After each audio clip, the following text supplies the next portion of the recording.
Добар ден, почитувани гледачи, добродојдовте на уште една емисија Гласни идеи. Со нас денеска е Боријан Ефтимов, првиот претседател на Универзитетското студентско собрание. Боријан, добар ден и ти благодарам за прифаќањето да учествуваш на Гласни идеи. Здраво, Никола, и ти благодарам на поканата. Денешната тема е слабото рангирање на Универзитетот Свети Кирил и Методи на листата на најдобри универзитети која ја изготвува Центарот за рангирање на универзитети во светот. Имено оваа година УКИМ е рангиран на 1917-то место. Меѓутоа, фрапантен е податокот дека во однос на минатата година на оваа листа УКИМ паднал за дури 101 место. Па еве ме интересира кое е твоето мислење, кои се причините за ваквото слабо рангирање на УКИМ?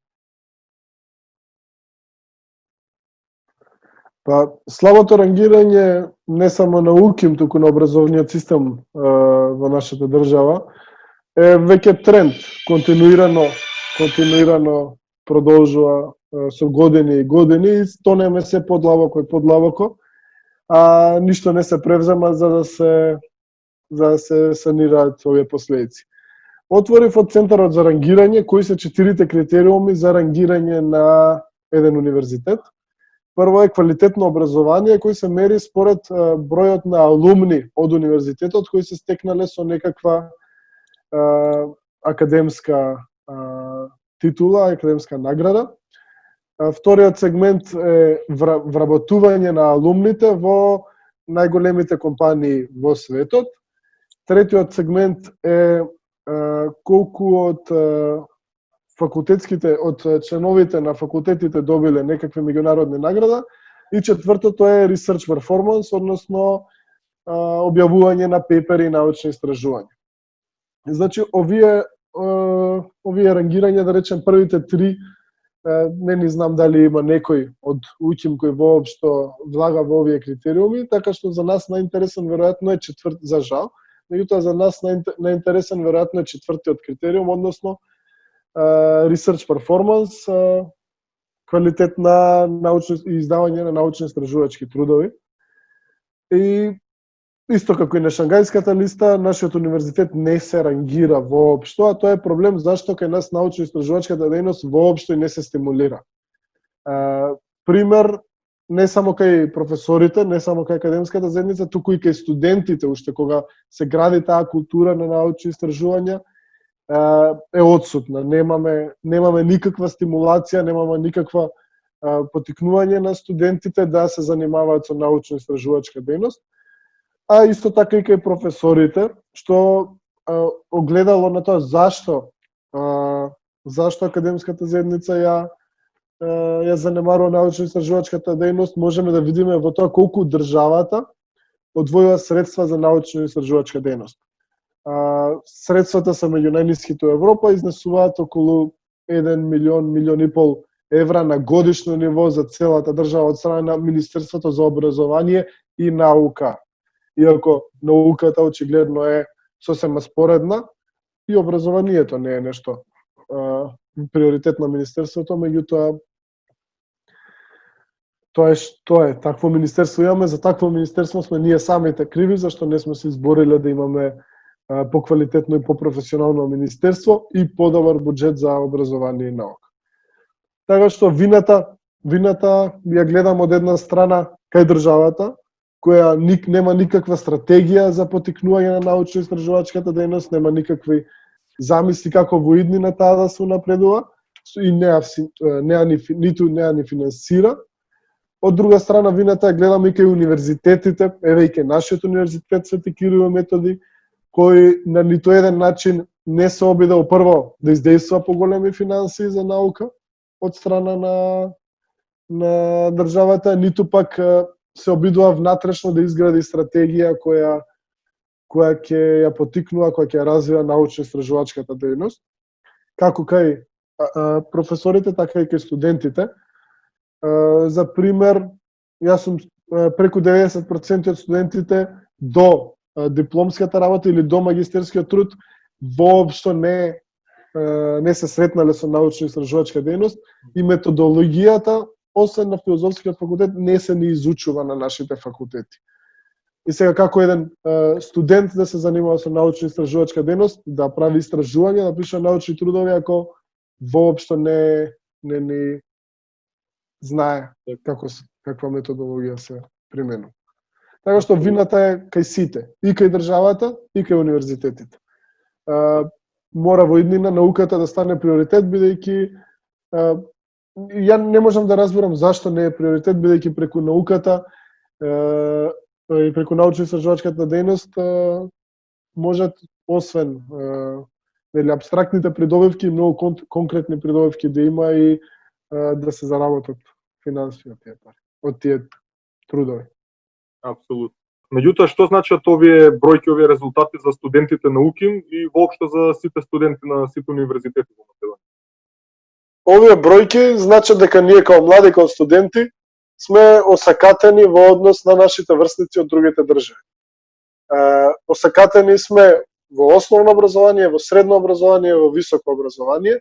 Ние, како млади, немаме еднаква можност како нашите врсници од другите држави, да не одиме подалеку Европа. Србија, Словенија, Хрватска се далеку пред нас со образовниот систем. Ние, кога имаме неквалитетен образовен систем, не можеме да се изградиме, да се креираме себе си како и квалитативно и на секој можен начин и да имаме еднаков натпревар со нашите врсници од другите држави. Така што ова значи дека државата нас не осакатува. Државата, високообразовните институции со својата неспособност, со својата неволја да инвестираат во образование, да го подобрат образовниот систем, нас не ги кратат можностите значајно во однос на нашите врсници. А тоа ги крати и можностите за иден развој на државата, бидејќи токму од младите преку образовниот систем ќе излезат идните генерации кои треба да изградат државата и да се изборат за општествен напредок. Еве едно прашање како претседател на УСС, што сметаш од каде треба да тргнат промените, што прво треба да се промени за овие резултати да бидат подобри, да ги подобриме резултати? Па не можам да извадам прво, бидејќи има неколку аспекти кои влијаат на образовниот процес. Мора буџетот за образование да се зголеми значајно. Македонија за образование издвојува околу 3,5% од бруто домашен производ. За споредба европскиот просек изнесува околу 5% од бруто домашниот производ. Значи ние сме на некои 60-70% од европскиот просек. Колку повеќе инвестирате во образование, бидејќи тоа не е трошење, тоа е инвестирање, толку повеќе ќе добиете. Мора да имаме повисок буџет за образование и многу повисок буџет за наука, бидејќи науката е на питачки стап доведена. Втора работа, мораме да ги професионализираме образовните институции. Пред се тука мислам на Министерството за образование и наука, како убедливо најкатастрофална институција во државата, најнепрофесионална, најнетранспарентна, најмалку се труди да направи некои позитивни промени, така што таа институција мора да се трансформира значајно и да се направат сериозни реформи ако сакаме, бидејќи таа институција ги креира политиките во образовниот процес.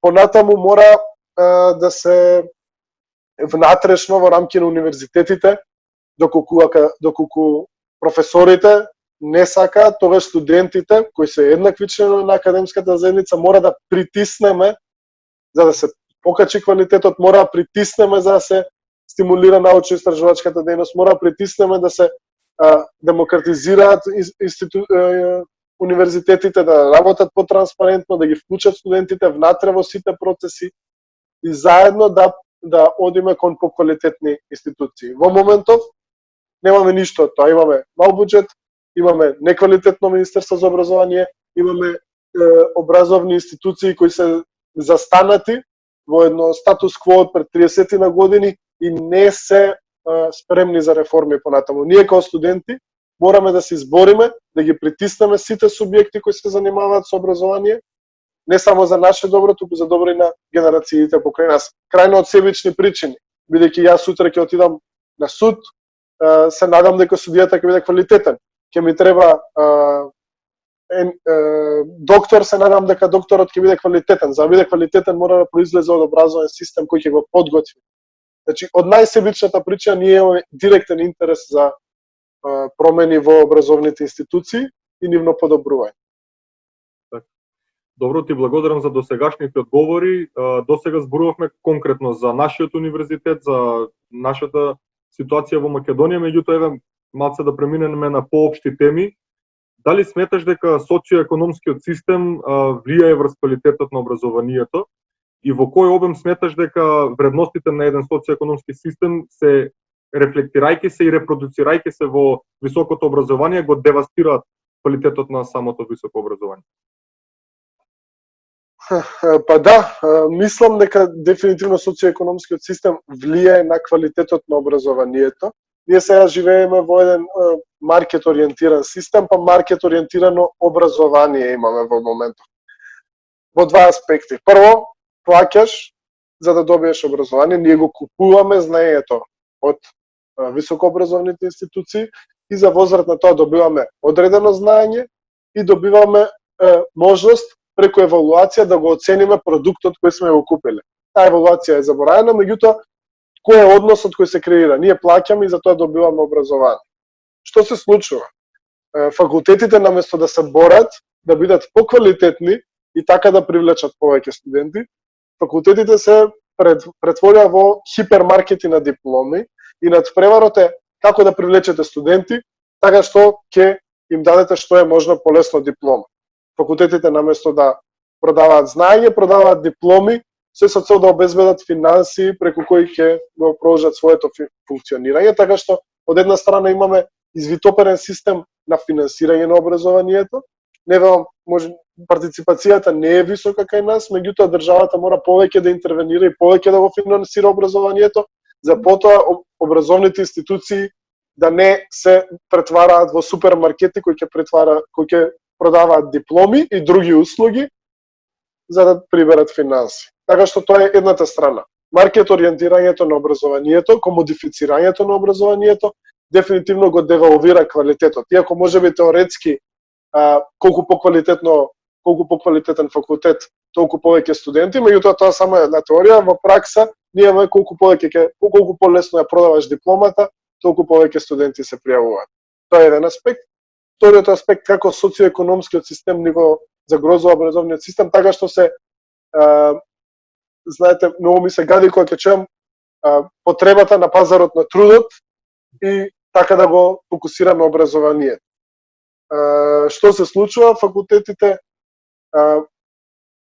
се приспособуваат на тоа што го бара пазарот, па така, доколку да речеме, хипотетички, не преюдицирам дали е така или не е така, економскиот факултет повеќе му требаат сметководители или работници во банка на пазарот, отколку економски теоретичари кои ќе го реобмислат економскиот систем. Економскиот факултет би се фокусирал на производство на работници во банка, кои ќе се образуваат за да работат во актуелниот систем, а не за да го реобмислат и да најдат некое ново решение.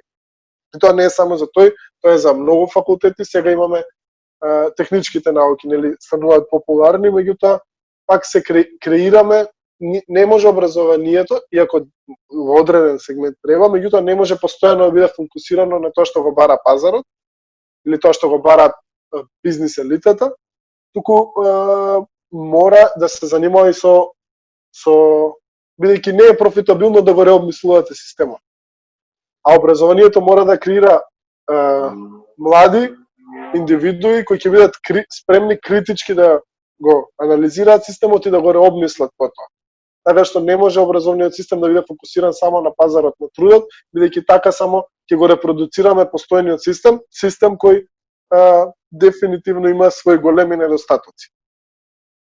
Така што дефинитивно мислам дека социоекономскиот систем кој е маркет ориентиран во моментот од тие два аспекти, од една страна продажба на дипломи за премирање на финансии, односно комодификација на образованието, претварање во продукт, и од друга страна следење на потребите на пазарот на трудот, кој да, до одредена мера вие не можете да произведувате, ако така гледаме, произведувате на производна лента млади кои не би биле компатибилни на денешните потреби, меѓутоа и не можете само да се фокусирате на производство на работници кои би се вметнале во актуелниот систем, туку мора тоа да биде еден баланс помеѓу пазарот на трудот и потребата за критичко реобмислување на моменталното.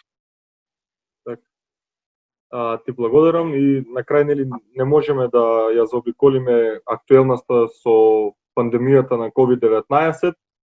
Што мислиш како ќе влие современата реорганизација на високото образование, односно преселбата на студентите од амфитеатрите во онлайн сферата?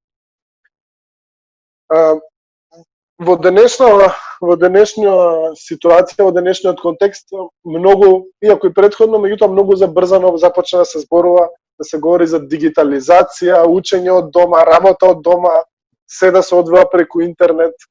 И мислам дека, иако јас и Универзитетското студентско собрание не е против дигитализацијата, апсолутно не, ние дури иницираме процеси да се дигитализира универзитетот, меѓутоа не да се отиде во таа крајност каде што би се преселиле сите во своите домови и преку лаптоп би следеле настава. Ова е така би настанал технолошки барбаризам, односно би се претвориле ние во индивидуи, ослободени од сите сетилни искуства, од контакти со луѓе како гледаме во екран, примаме знаење, потоа не знам што би правиле. Меѓутоа ќе дојде и така би дошло до изолација, индивидуализација. Ние како студенти не смееме да дозволиме универзитетите целосно да се префрлат онлайн.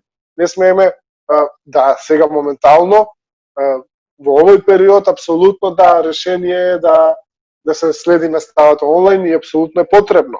Меѓутоа целосно концептот на образованието да се пресели во онлайн сферата апсолутно мислам дека не е дозволиво.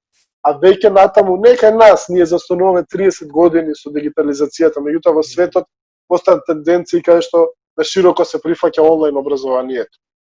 Тоа не е добро, бидејќи што се универзитетите? Универзитетите се основани од студентите, не измислам топла вода, а Гамбеова го пиша во последниве месец дена за ситуацијата во Италија, меѓутоа таа би била и може да се репродуцира и на секаде. Универзитетите се основани всушност од студентите. Студентите ги основаат универзитетите и универзитетите представуваат место каде што се собираат индивидуи од најразлични области, индивидуи од најразлични сфери кои се наоѓаат на едно место и се поврзуваат помеѓу себе. Да, наставата е многу битен елемент, меѓутоа многу битен елемент на образовниот процес е и она што се случува надвор од наставата. После наставата, каде што се групираат млади со различни размислувања, со различни ставови, дискутираат и тука се градат себе си као личности, но и градат идеи кои потоа од универзитетите треба да се прошират на секаде. Да, моментално универзитетите се во состојба кај што можеби не треба да ги оплакуваме, бидејќи целосно се корумпираат внатре и ја изгубија својата суштина, по насока на претходното прашање. Меѓутоа, ние како студенти треба да се бориме за враќање на студентскиот дух, да го кажам, студентскиот начин на живот, кај што студентите во амфитеатрите, во аулите, во студентски културни центри, во автономните зони ќе дискутираат за општествените прашања и ќе се залагаат за општествена промена. Доколку вие ги преселите универзитетите надвор од автономните зони во сферата на онлайн сферата пред екран, тогаш се губи и одеднаш студентите кои се групирале, кои се запознавале, кои се наоѓале со различни идеи во улите, се селат во онлайн сферата на 300, 400, 200 километри раздалечени едни од други. Тука ќе се изгуби тотално и комуникацијата и можноста студентите да бидат двигател на општествени промени. Така што дефинитивно современата реорганизација која се форсира е проблем. Треба да се предпазливо да се оди кон модернизација, да се дигитализираат особено административните услуги, да има платформи за далечинско учење, меѓутоа сепак главниот фокус на образованието мора да остане во автономните зони. Во ред, ти благодарам многу за уште еднаш за ова гостување на Гласни идеи. Се надевам дека во иднина ќе имаме уште многу вакви разговори со тебе и со сите членови на Универзитетското студентско собрание и воопшто со студентите. Па се гледаме во следна прилика. Фала ти на поканата и се надевам дека ќе имаме многу можности да се работи.